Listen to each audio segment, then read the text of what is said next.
कि श्रीमन नारायण नित्य सहस्त्र दल कमल शंकर जी को अर्पित करते हैं। 1000 कमल रोज चढ़ाते हैं शंकर जी को। कभी नील कमल लाते हैं, कभी गुलाबी कमल लाते हैं, कभी स्वर्ण कमल लाते हैं, कभी चांदी के कमल लाते हैं, कभी रत्नों के कमल लाते हैं। इस प्रकार कमल विविध विविध प्रकार के लाकर के शंकर जी को 1000 कमल अर्पित करते हैं नारायण। एक बार शंकर जी आनंद करने लगे। अच्छा, यहां पर ये दोनों एक दूसरे के दास भक्त भी हैं, एक दूसरे के मित्र भी हैं, एक दूसरे के प्रेमी भी हैं, एक दूसरे के ईश्वर भी हैं, सब कुछ हैं। तो एक बार शंकर जी ने लीला की कि नारायण 1000 कमल चढ़ा रहे थे, प्रत्येक कमल चढ़ा रहे थे।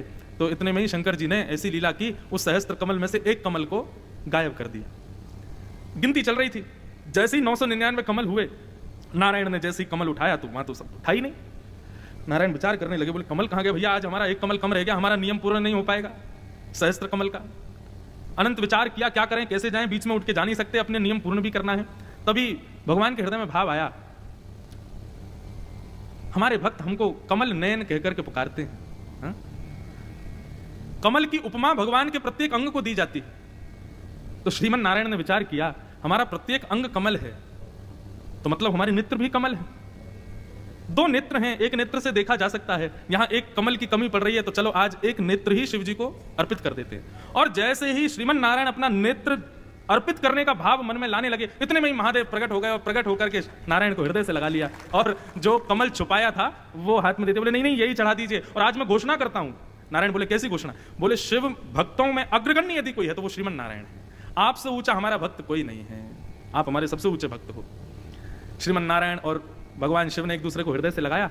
तब शंकर जी ने प्रार्थना की, बोले नाथ एक विनती है। बोले क्या? बोले जैसे हमने आपको अपने भक्तों में अग्रगण्य बताया, ऐसे ही आप भी अपने भक्तों में हमको अग्रगण्य बताओ। हमने आपको श्रेष्ठ बताया अपने भक्तों में, अब आप भी अपने भक्तों में सबसे पहले हमारा नाम लिख दो। नारायण बोले ये संभव नहीं है, जब आपने हमको भक्ताग्रगण्य बना दिया तो भक्त भगवान को भक्ताग्रगण्य कैसे बना सकता? आप भगवान हो, हम भक्त हैं, ये संभव नहीं है, हम आपको नहीं बना सकते। तो शंकर जी थोड़े से उदास हो गए, बोले ये तो आपकी चाल हो गई नाथ, आपने खुद को भक्त शिरोमणि बना करके और हमको फंसा दिया, अब हमको नहीं बना रहे हो। तो शंकर जी की उस विकलता को, शिव की उस विकलता को नारायण ने मन में विचार किया, कभी ना कभी तो हम पूर्ण करेंगे, कभी ना कभी तो इसकी श्रेष्ठता होगी। और ये कब हुई? जब सती और शिव दोनों कथा सुनकर के जा रहे थे, तो शंकर जी के हृदय में भावना आई कि जिन राजकुमार की मैं कथा सुनकर के आया हूं, जिन मेरे रघुनंदन श्री राम की मैं कथा सुन के आया हूं, उनका मैं दर्शन करूं। और जंगल में विहरण करते करते करते करते तभी विरह से कातर सीता जी के वियोग में विहरित श्री राम जी और लक्ष्मण जी का दर्शन हुआ। दूर से देखते ही महादेव वहीं से दंडवत करने लगे, प्रणाम करने लगे, साष्टांग करने लगे। सती बोली आप क्या कर रहे हैं? बोले अरे देवी तुम भी प्रणाम करो, ये वही राम जी हैं जिनकी हम कथा सुन के आए हैं, रघुकुल कमल दिवाकर चक्रवर्ती दशरथ राजा के पुत्र, सीता जी का हरण हुआ है, देखो कैसे विरह से कातर होकर विचरण कर रहे हैं। कई लोग सती महारानी के इस भाव को कहते हैं कि बताओ सती में भी एक अवगुण था, लेकिन उसकी वास्तविकता सुनिए क्या था। सती के मन में विचार आया, बोले कि मुझे दूर से प्रणाम करने में सुख नहीं मिल रहा, आपकी आज्ञा हो तो मैं पास जाके कर लूं। जाओ। शंकर जी तो जानते थे परीक्षा लेंगे, शंकर जी ने पहले सचेत किया, बोले सावधानी से जाइएगा, कहीं कोई भक्त अपराध भगवत अपराध ना बन जाए। और सब जानते हैं सती जी सीता जी का रूप धारण करके गई, राम जी के सामने आगे आगे चलने लगी। लक्ष्मण जी और राम जी पहचान गए, बोले कि ये सती नहीं है, ये सीता जी नहीं है, सीता होती तो पीछे चलती, आगे चल रही। और राम जी बोल पड़े आप मैया अकेली क्यों घूम रही हो, महादेव कहां है?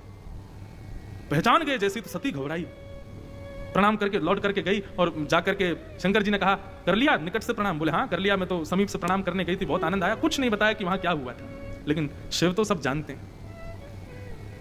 इतनी प्रिय हैं सती महादेव को कि वो सदैव कभी कभी प्रवचन भी करते हैं ना, तब भी सती को अपने सन्निकट ही बैठाते हैं। श्रीमद् भागवत में तो ऐसा वर्णन आता है कि कपिल मुनि आदि ये सब लोग बैठ के प्रवचन सुनते हैं और महादेव प्रवचन सुनाते समय पार्वती जी को कई बार तो अपने सन्निकट बिल्कुल गोद में ही बैठा के प्रवचन करते हैं, इतनी प्रिया है। लेकिन आज उस भगवत अपराध की वजह से जो आसन सदैव बगल में लगता था उसको सन्मुख लगाया,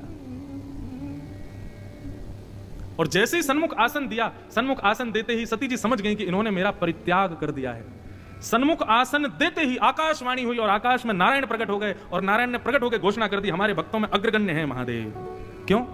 बोले जिस प्रकार हम अपने अंग को कमल बना करके अर्पित कर रहे थे तो आपने घोषणा की थी कि शिव भक्तों में सर्वश्रेष्ठ नारायण है, ऐसे ही आज हमारी परीक्षा ली, हमारी सेवा में विघ्न, हमारे रूप में विघ्न डाला सती ने, तो आपने अत्यंत प्रियसी उस सती का परित्याग कर दिया। नाथ, इतने बड़े त्याग करने के योग्य के फलस्वरूप मैं आपको नारायण भक्तों में अग्रगण्य घोषित करता हूं।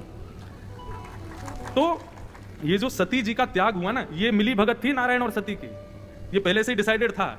सती जी को पहले ही बता दिया था भगवान ने कि आपको ऐसे ऐसे लीला करनी है और फिर चिंता मत कीजिएगा, विकल मत होइएगा, क्योंकि फिर ठाकुर जी स्वीकार नहीं करेंगे, आप पुनः नवीन रूप में प्रकट होगे।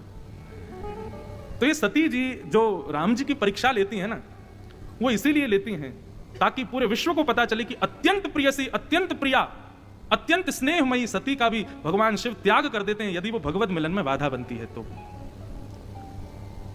इस प्रकार महादेव भी भगवान के अग्रगण्य भक्तों में श्रेष्ठ माने। तो बंधुओं, कभी भी भगवत लीलाओं में संशय मत करो, ये मेरी